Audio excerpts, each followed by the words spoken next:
In about 2 minutes, we're going to have the most remarkable thing you can imagine. No one has ever envisioned until this program that in my former role, I chaired central banking series discussions with presidents and governors of the Federal Reserve all over the world.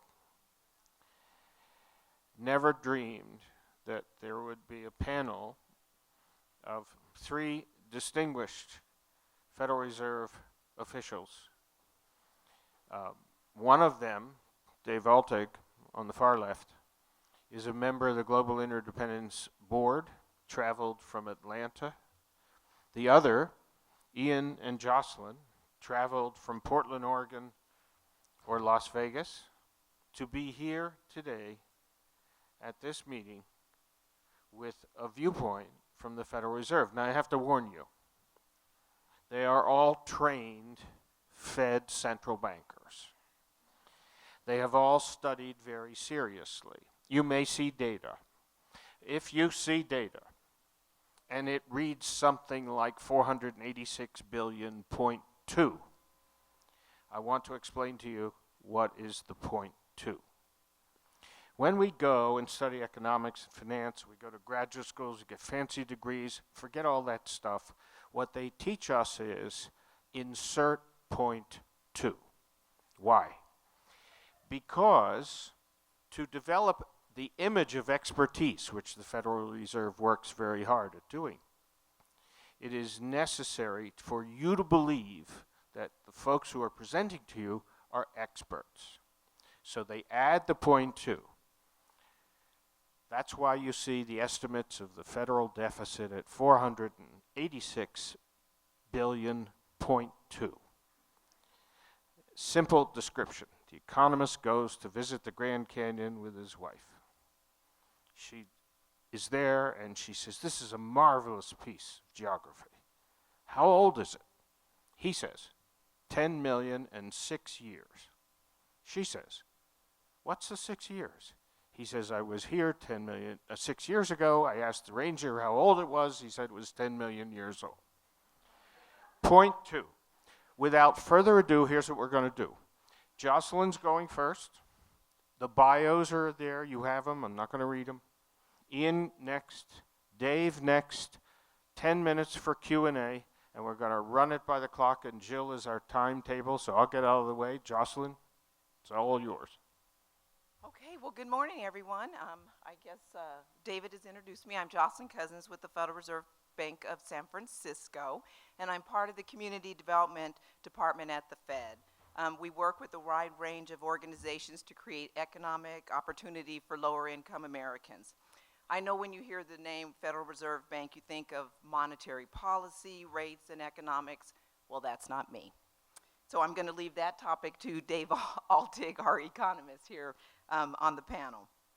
From my perspective, we do know that our economy can reach its full potential when everyone is educated, healthy, and has an affordable place to call home. Addressing the complex, long-standing challenges that limit opportunity requires collaboration across sectors and disciplines, and I believe we have a good representation from many sectors here today. At the San Francisco Fed, we develop and connect best practices and emerging ideas with organizations best positioned to make meaningful change in our communities. The Community Development Department has a total of 15 staff members, which includes folks from the Center for Community Development Investments and the field team where I work. The center is the department's research function that conducts qualitative surveys and analyzes large-scale data sets to identify trends and emerging issues affecting low and moderate income communities. The center produces informed publications and hosts nationally and regionally focused convenings on topics of interest to banks, policymakers, community development practitioners, and academics. The Community Development Field Team advances solutions that address the needs of the 12th District's low and moderate income communities. We accomplish this by regularly convening stakeholders and community partners to bring the best thinking and resources together to address these challenges and opportunities. We also convene stakeholders through a wide range of forums to provide education and training on the Community Reinvestment Act, which is a regulation enacted by Congress in 1977, which ensures that depository banking institutions provide capital and financial services to low and moderate income communities in which they operate. We play a critical role within the network of low-income stakeholders by gathering intelligence, sharing knowledge, and connecting the stakeholders, banks, nonprofits, local and state government, community-based organizations, and others, to move forward, leading ideas that address the pressing needs of low-income communities. One example of our work is the Healthy Communities Initiative, which was created by the Fed and the Robert Wood Johnson Foundation to explore how the health and community development sectors can collaborate to promote better outcomes for low-income people and communities. Some of you may have heard the phrase, "Your zip code is more important than your genetic code in determining health outcomes." The community development sector traditionally has been in the zip code improving business, and we're trying to change that mindset. The Healthy Communities Initiative was designed to enrich the debate on how cross-sector and place-based approaches to revitalize low-income communities might both revitalize neighborhoods and improve health. The idea is simple. Those who work on making low-income communities function better by building high-quality affordable housing, financing small businesses, and creating community assets such as charter schools, clinics, and daycare centers should work closely with the health sector to coordinate those community improving efforts in a way that promotes better health outcomes over the life course. The initiative was created to encourage stronger linkages between the two sectors and move them forward towards a healthier future. Community development has traditionally been siloed with efforts that target independent issues such as housing and small business and financial services. However, the community development field has evolved to embrace a more comprehensive, cross-sectoral approach which integrates traditional community development activities with other fields. We know that we must provide safe and affordable housing for low-income people, but we need to enhance that with supportive services. Imagine the bottom floor of an affordable housing development with a child care center, fresh food cart, or even a small health clinic. In order to do this work, we have to approach things differently by breaking down silos.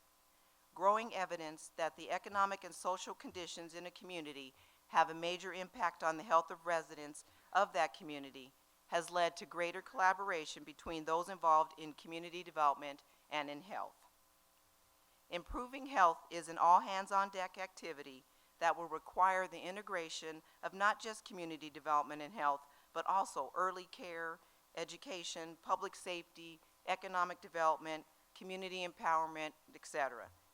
An emphasis here is that place-based approaches, such as community development, must better coordinate with people-based approaches, such as education and social support services. I'd like to show a short video on healthy communities now.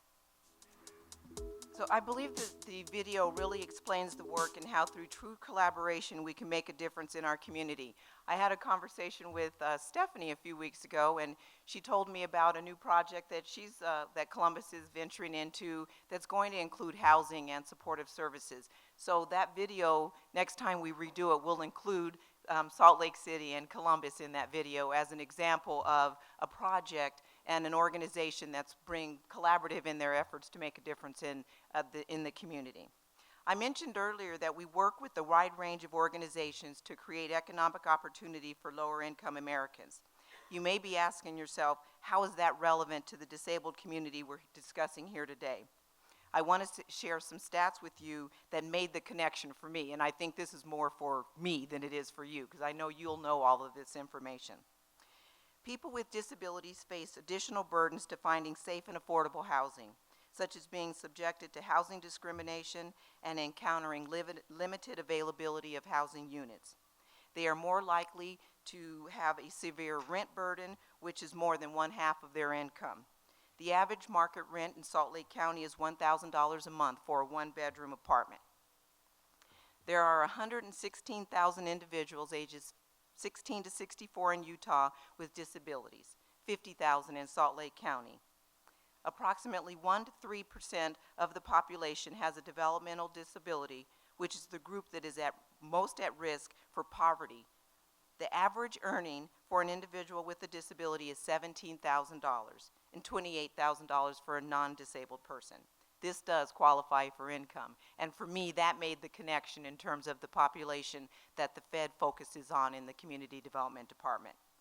This information tells us that the communities and the people the Fed focuses our efforts on include the disabled community. So when we look at initiatives like Healthy Communities, we can and should include this community as well. Salt Lake County is leading the way in building better, healthier communities in Utah. The Fed's Community Development Department is a partner on their ongoing effort to promote better outcomes for low-income people and communities. The goal for the county's Healthy Communities initiative is to make every neighborhood in Salt Lake County a place where all people have an opportunity to thrive. In June 2015, the Fed and Salt Lake County hosted a reception highlighting how public health, community development, and the social finance leaders are working with the residents, businesses, and community leaders in Kearns Township to create healthy homes, schools, and neighborhoods. The intent of the reception was to learn more about the innovative efforts to create opportunities for this historic community in Salt Lake County, as well as for the Pay for Success initiatives currently underway, and my colleague Ian will talk a lot more about Pay for Success, and other ways that Salt Lake County and its partners are building healthy communities. In December 2015, the Fed again partnered with Salt Lake County and Mayor Ben McAdams to host a conversation regarding a place-based effort underway, again in the Kearns Historic Township. We discussed how strategic investments, cooperative and aligned partnerships can result in positive outcomes around healthy people, healthy places, and expanded opportunities for residents in Kearns, but also in Salt Lake County. And I'm hoping that that will expand to other portions and areas in Utah. We plan to continue our partnership with Salt Lake County and hope to build additional partnerships to create a healthy Utah. Thank you. All right, good morning, everybody. First of all, I have a confession to make.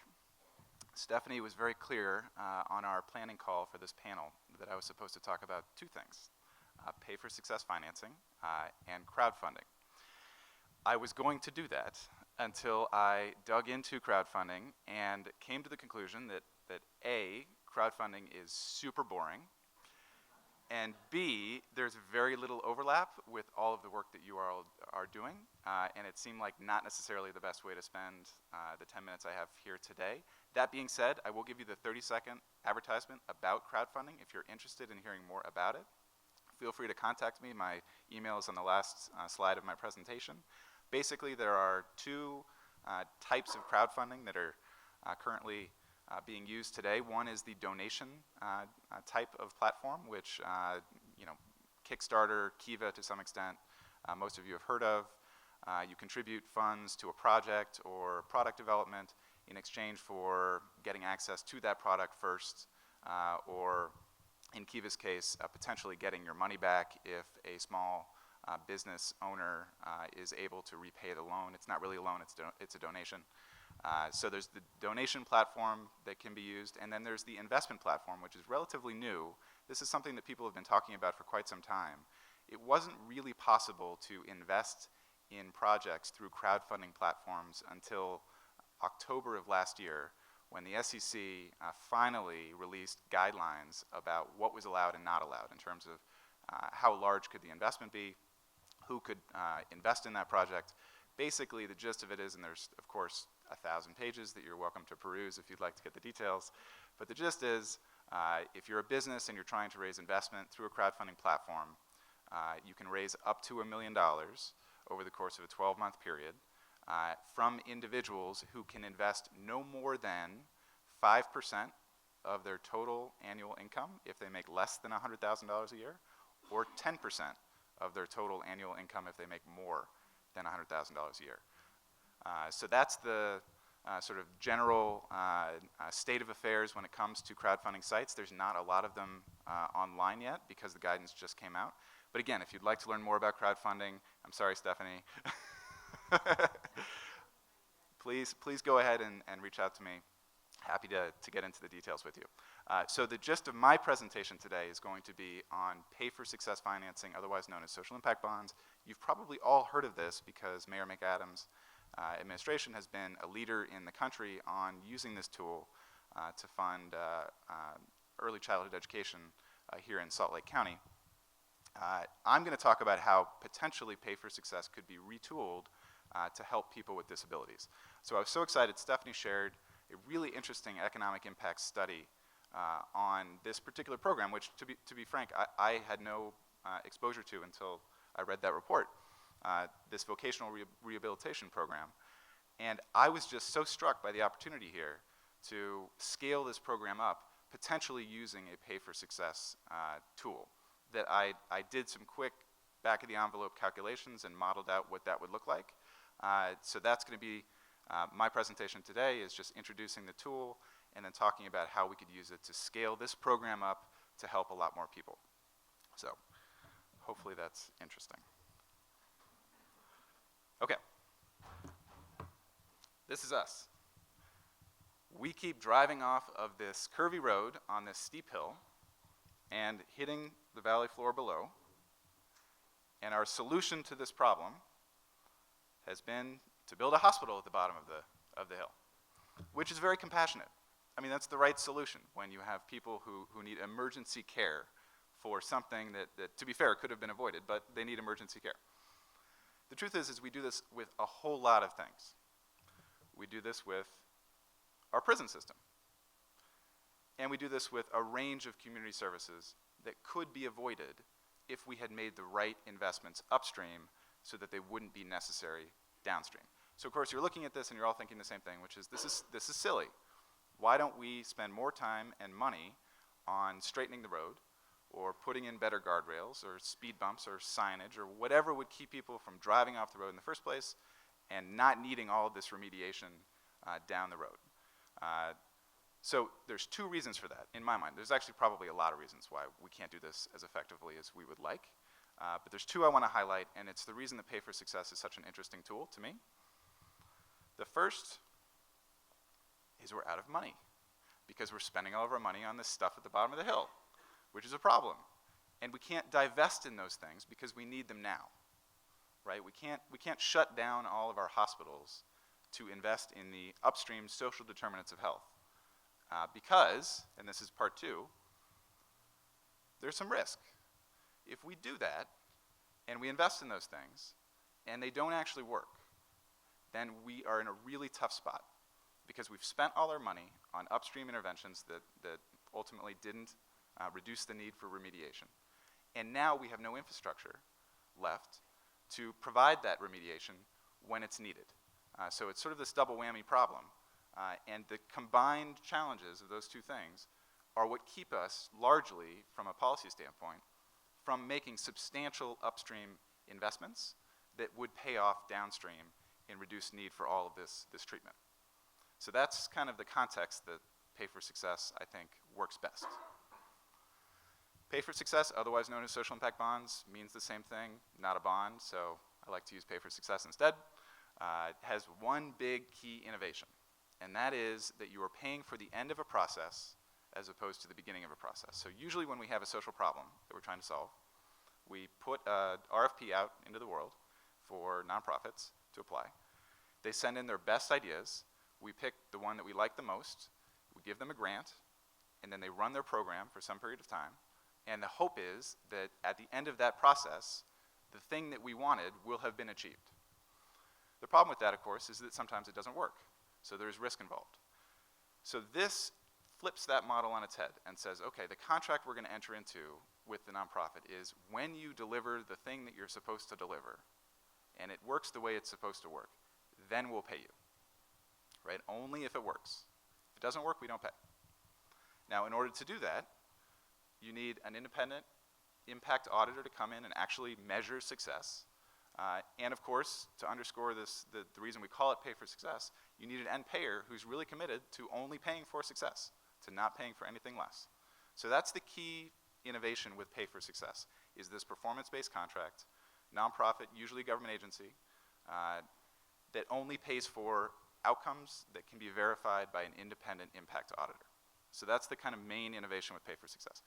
There's a side component to this, and that's the financing. So this approach to funding nonprofits creates a cash flow problem, right? Because you're only being paid at the end of a process, and that could be a multi-year process. So in order to run your programming as a nonprofit, you need money today. So you have to reach out to investors. So that those could be banks, it could be foundations, it could be impact investors, it could be any organization or individual who's willing to front the money to run the programming in exchange for, if you're successful, and only if you're successful, getting paid back from your success payment, plus some rate of return that reflects the risk of the transaction and the duration of the contract, right? So if this is a really risky investment, then potentially the terms of that financing could be substantial. If it's a relatively low-risk investment, they could be much more modest. So this is sort of, I used to give this presentation and describe these two parts of pay for success as sort of co-equal partners, but I don't think that's completely true. I think that the real innovation is the contract, which creates the need for the financing, which is important, but maybe less important than just changing the way that we pay for the social sector so that we can address upstream challenges better. Okay. That's pay for success. So I'm going to talk about an existing project really quickly, and then I'm going to pivot and talk about our hypothetical project that I mentioned earlier. So this is a Santa Clara County pay for success project to provide stable, consistent, supportive, supportive housing to 150 to 200 chronically homeless people in Santa Clara County. There are 2,200 chronically homeless people in Santa Clara. It's a huge problem there. This intervention, the nonprofit, is going to be Abode Services. They're going to provide a combination of community-based clinical services, an evidence-based ACT program, and a housing-first approach. So that's the intervention. The goal of the project is to provide 80% of participants 12 months of continuous stable housing. So just to sort of zero in on that, the goal here is not just to get people into supportive housing, it's to get them into housing that they stay in, right? It's this, the duration of the housing is important to the people in Santa Clara and Santa Clara County. This is the payout terms. So you can see that the longer the people stay in supportive housing, the more the county is willing to pay for that success. So if the people leave the housing before they hit the 3-month mark, the county pays nothing. If they hit the 3-month mark, they pay $1,200, and then it ramps up. And as the duration increases, the payments increase.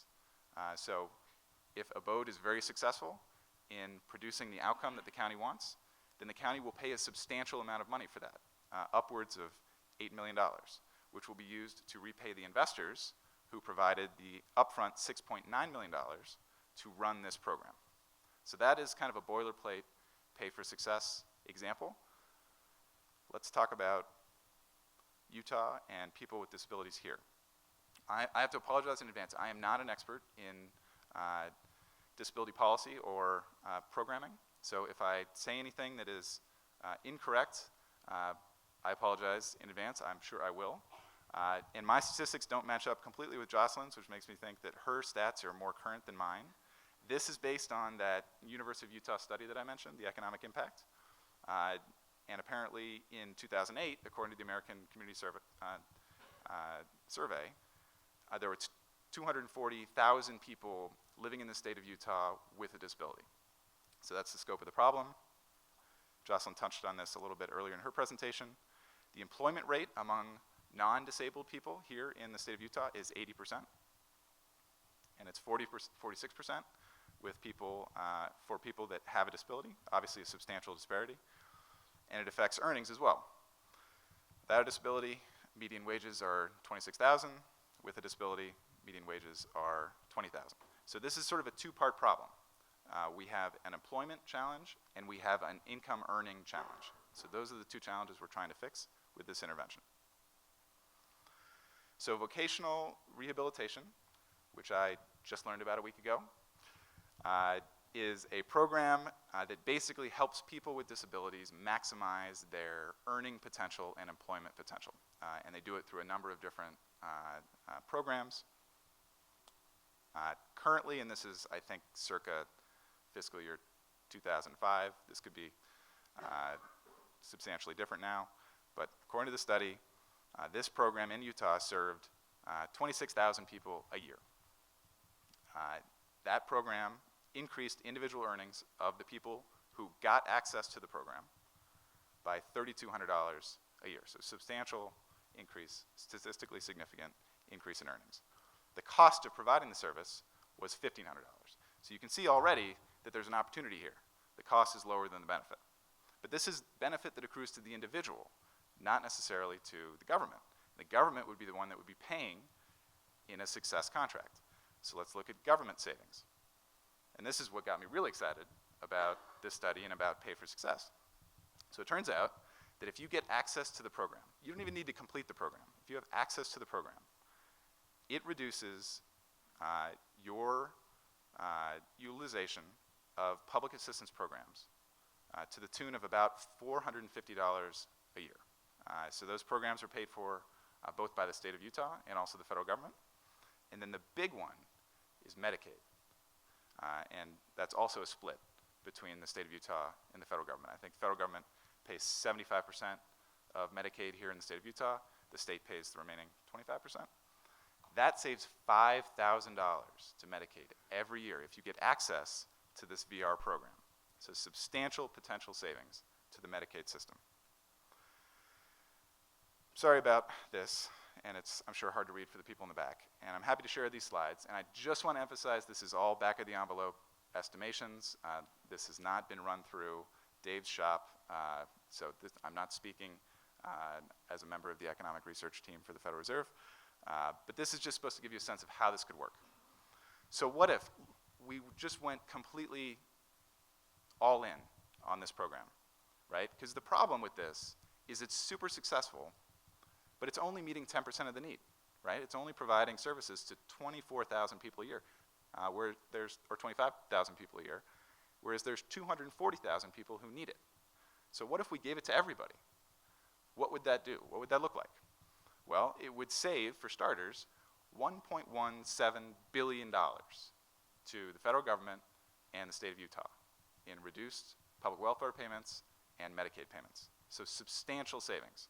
In order to scale the program to serve that many people, it would cost $321 million, a really big number, and not a number that the state of Utah or the federal government is probably willing to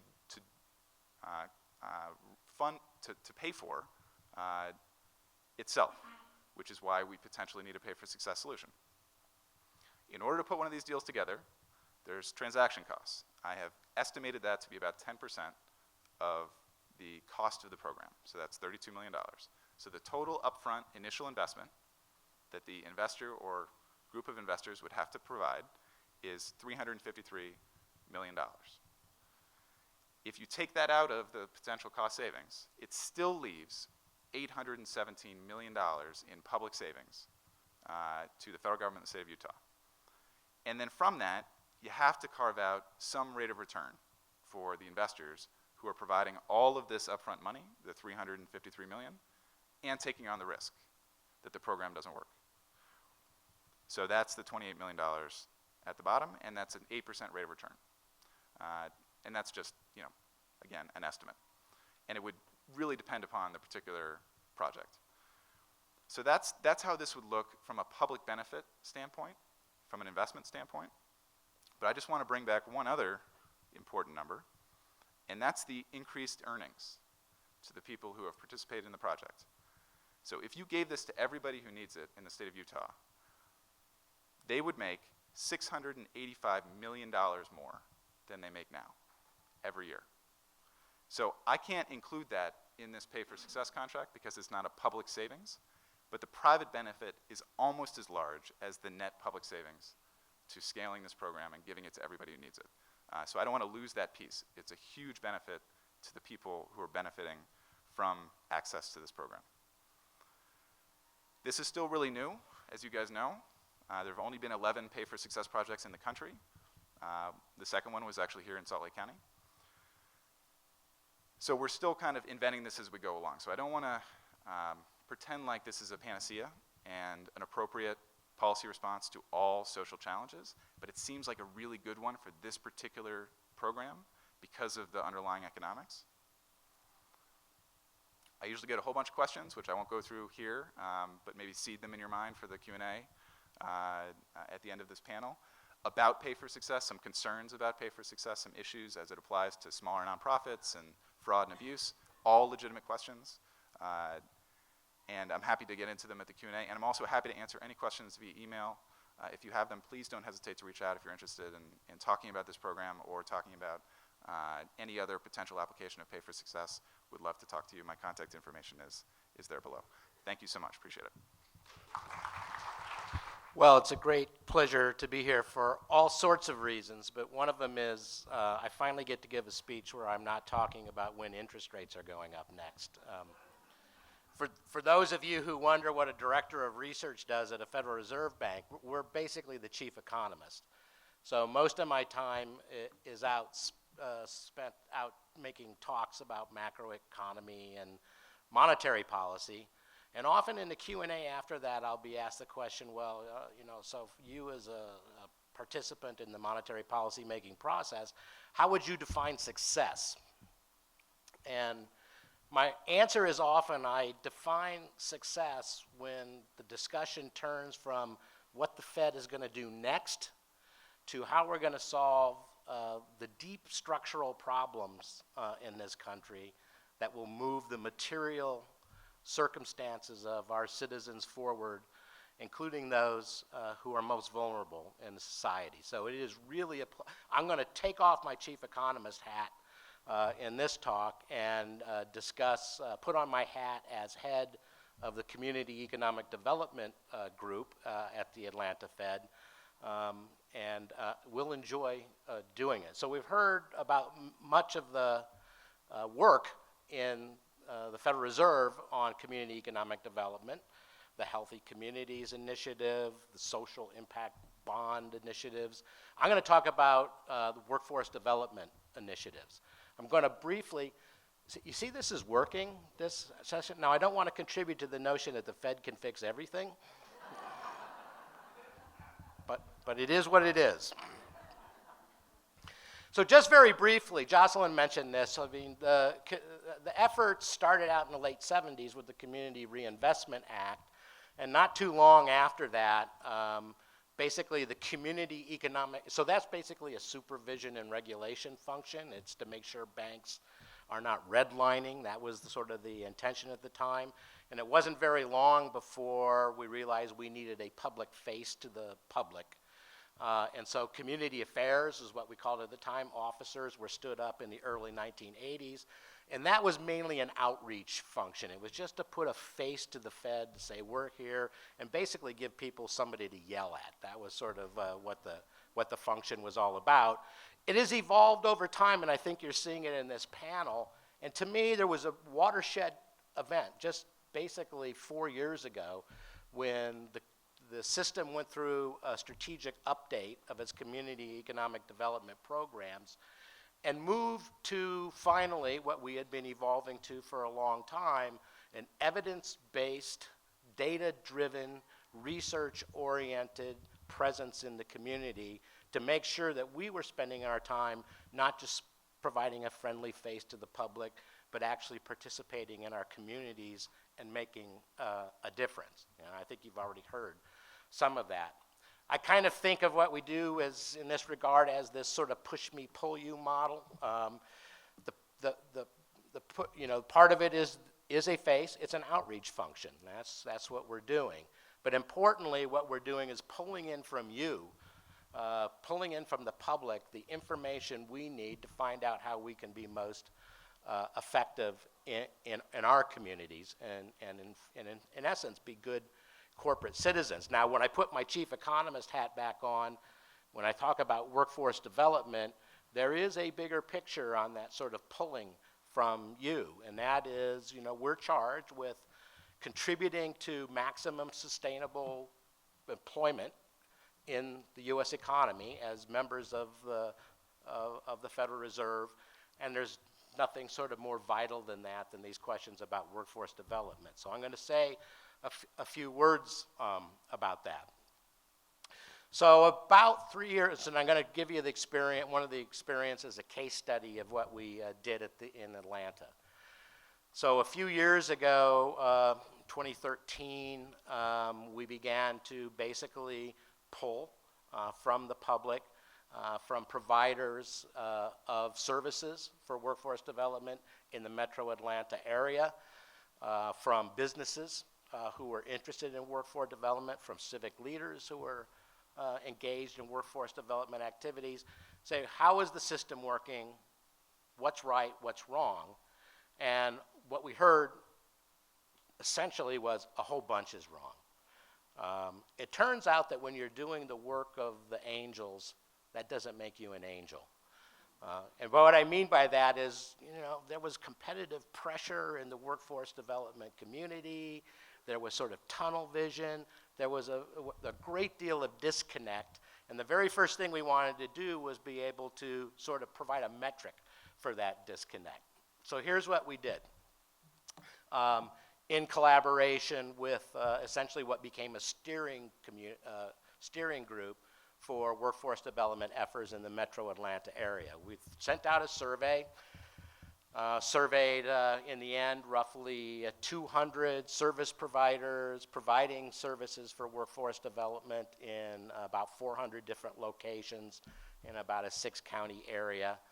And there's what we discovered. We discovered that less than a third of all workforce development providers had any type of working relationship with even one employer. Let me say that again. Less than a third had a working relationship with even one employer. So I guess everybody knew this up front, but it was very startling when we saw it right in our faces. So what we in essence discovered that the workforce development community in Atlanta was a group of islands as opposed to some integrated ecosystem. Now, islands are nice. The Galapagos has all sorts of interesting creatures, none of whom can survive in any other environment. And that's exactly sort of what the situation was in Atlanta. That's where we were at. The 6th district, which the Federal Reserve Bank of Atlanta represents, is a big one. It includes parts of Tennessee, all of Georgia, all of Florida, all of Alabama, parts of Mississippi, parts of Louisiana. And so I know that the Atlanta experience is not unique in this regard. So here's what the community did. They said, we want to be an integrated ecosystem and not a group of islands.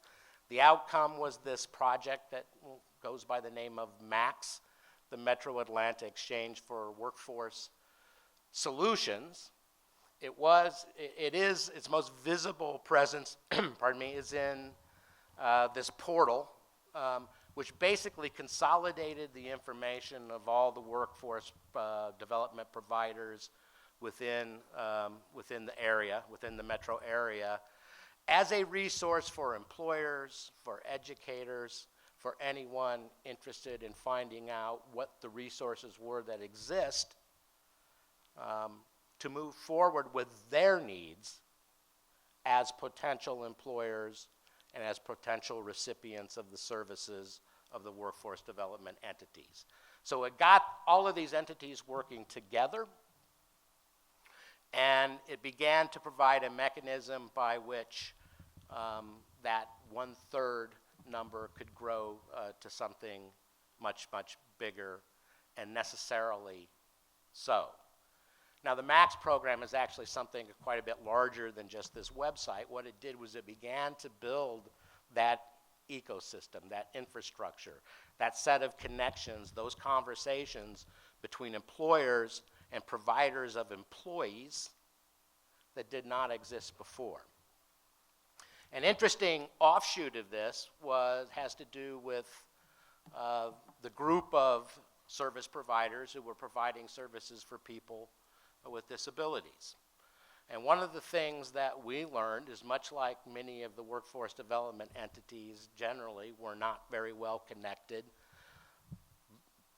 the people providing workforce or development services for people with disabilities was equally disconnected from employers, from other workforce development providers. And in fact, you heard it, I think, in Ian's presentation and in one of the earlier presentations. It doesn't even go by the name of, these programs don't even go by the name of workforce development. They go by the name of vocational rehabilitation. That's more than just words. That's meaningful. That's one of the things we discovered. The label matters, because if you do not think of vocational rehabilitation as part of your workforce development strategy in a community, you are not going to be servicing your population to maximum effect. And one of the things that this MAX program did is it moved people off of the mentality that a vocational rehabilitation program, a program for people with disabilities, is somehow distinct from a community's workforce development strategies. And they become integrated in important ways. One of the outcomes of this that we often use as pointing to some success is a collaboration that began as a result of this MAX initiative between the Bobby Dodd Institute in Atlanta, which is a provider of funding largely for programs and individuals with disabilities, and SunTrust Bank. SunTrust was struggling with finding adequate workforce for tellers and various sorts of activities that they were having difficulty staffing, and found in this connection with Bobby Dodd Institute a way to begin to train an unused population to fill their employment needs. And the message is crystal clear. If we do not think of the ecosystem as one that includes services, training for the community of people with disabilities, we're leaving money on the table. And all of these employers, the irony is, I can never figure this out. The irony is, I talk to tons of people. I mean, we have a lot in the business community. That's our poll activity when we got our chief economist monetary policy hats on. And I keep hearing, we got jobs, we got good jobs, we can't find anyone to fill them. And I said, what? But it's a fact. And it's a fact that that is indicative of the failure to coordinate, the failure to think in an integrated way, the failure to bring together these two communities that are trying to get to the same place. And one of the things this MAX program has done has begun the process in the Atlanta metro area, in any event, of bringing that integration to fact. So I want to just briefly note some other activities in the workforce development area that the system is engaged in. As I said, we've sort of gotten to we've evolved to the point where now we are research outfits, but we're interesting research outfit, not like the research outfit I usually run, which doesn't actually produce anything you can put your hands on. Research outfits that produce things you can put your hands on in the community. I've put up a couple of publications there that are free, they're online, they're digital, you can get them, which are about research, most importantly about case studies that just describe what seems to have worked in certain communities. There's a really interesting initiative that was part of an activity by the Philadelphia Fed, the Cleveland Fed, and the Atlanta Fed. All of these are collaborative activities across the system to identify opportunity occupations, those occupations that require less than a baccalaureate degree but earn more than the median income, that we're told time and time again are left standing vacant. And then I put down in there the ABLE Act. The ABLE Act is the law signed in, the law from 2014, almost brand new, that will provide a 529 type tax exempt financing for education and skill development of people with disabilities. Sometime this summer, I think in July, there's supposed to be a joint conference with the St. Louis Fed and the Atlanta Fed to explore more about the ABLE Act and how it's being used and what its possibilities are. And if you're interested in any of that stuff, you know, contact any of us to find out how you might get involved in those sorts of things. So I'll just close on, again, doing a little bit of push me, pull you. On the push me, I'm here to sermonize. I mean, that's why I'm here. This MAC study opened my eyes. You know, so now whenever I get the opportunity to talk about this stuff, I always want to say, look, it is incumbent upon the leaders in every community to decide whether you're an island or whether you're an ecosystem. And if you don't know that, you better find it out. And if you find out what we found out, you know, move forward with something different. On the pull-in part of it, I think I speak for my colleagues by saying we're here to learn from you. We're here to collaborate with you. We're here to be partners. So there's an office somewhere in this city. I'm not exactly sure. Get to know the folks who are there. Get to know what the Federal Reserve is up to. And welcome us into your tent as we welcome you into ours. Thanks very much. Thank you very much. We're going to have about 10 minutes for some crisp, rapid-fire Q&A. Crisp. Before that, 3 points.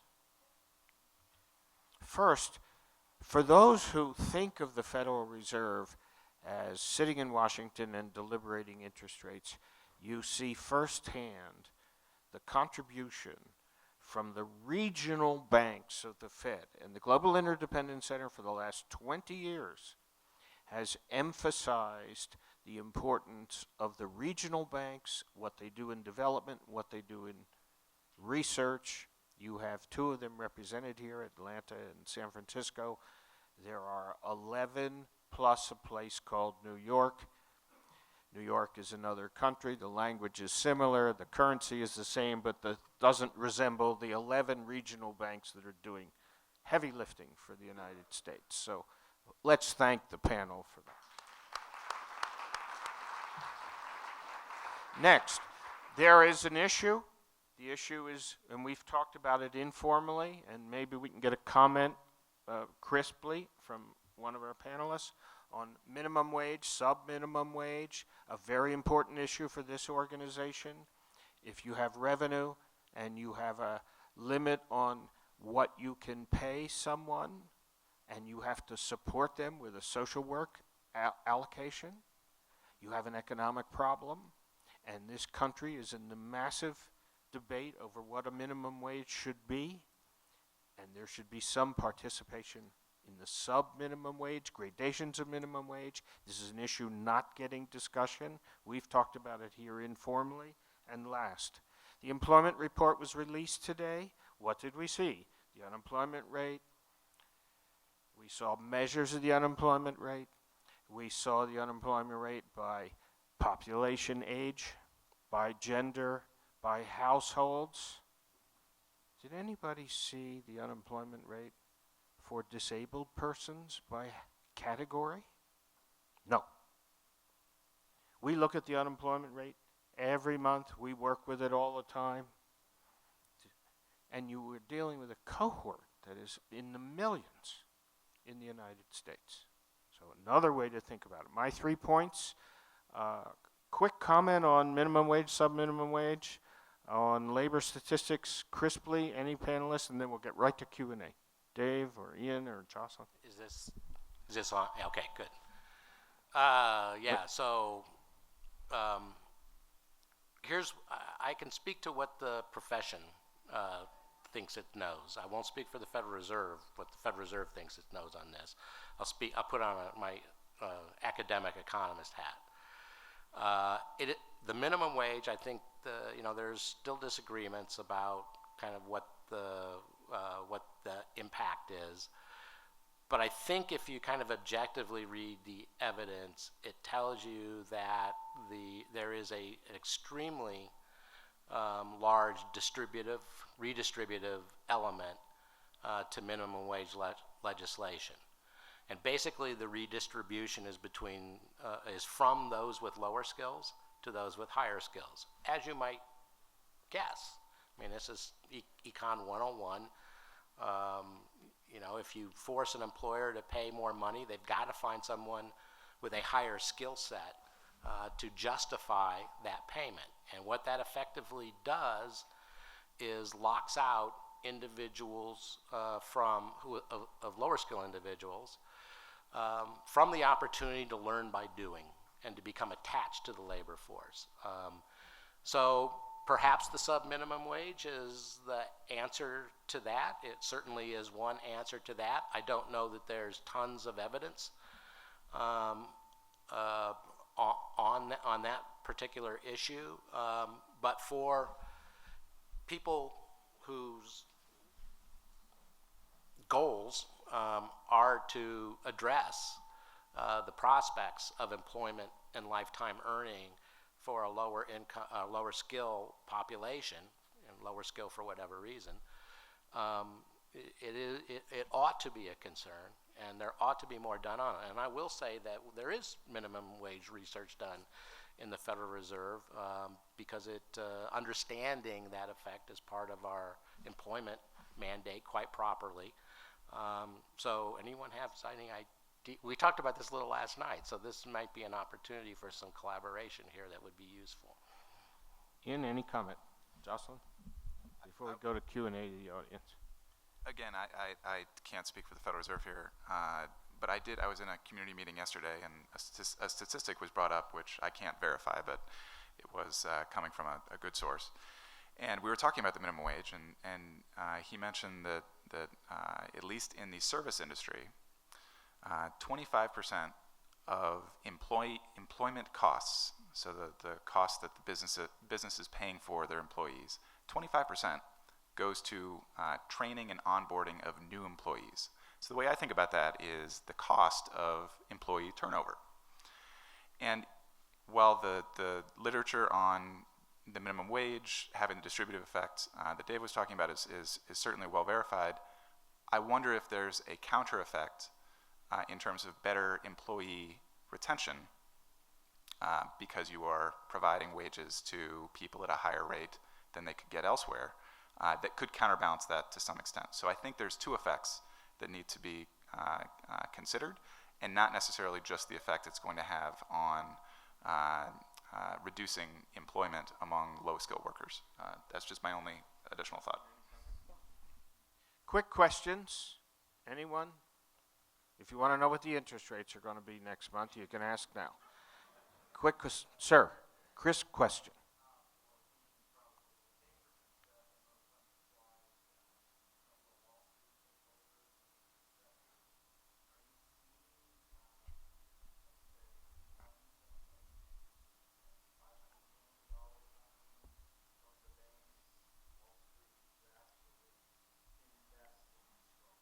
Please repeat the question so everybody could hear it. Sure. So the question was in respect to the one of the frequently asked questions that I get on my last slide.